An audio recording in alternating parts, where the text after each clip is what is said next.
جب سورج لپیٹ لیا جائے گا اور جب تارے بے نور ہو جائیں گے اور جب پہاڑ چلائے جائیں گے اور جب بیاہنے والی اونٹنیاں یوں ہی چھوڑ دی جائیں گی اور جب وحشی جانور جمع کیے جائیں گے اور جب سمندر آگ ہو جائیں گے اور جب روحیں جسموں سے ملا دی جائیں گی اور جب اس بچی سے جو زندہ دفنا دی گئی ہو پوچھا جائے گا کہ وہ کس گناہ کے سبب قتل کر دی گئی اور جب اعمال کے دفتر کھولے جائیں گے اور جب آسمان کی کھال کھینچ لی جائے گی اور جب دوزخ کی آگ بھڑکائی جائے گی اور جب بہشت قریب لائی جائے گی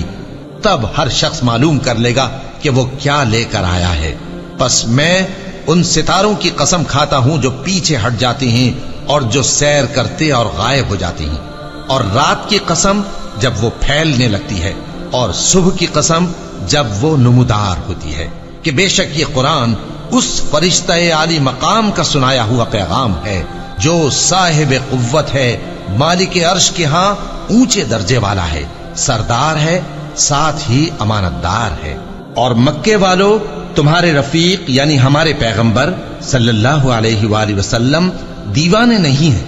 اور بے شک انہوں نے اس فرشتے کو آسمان کے کھلے کنارے پر دیکھا ہے،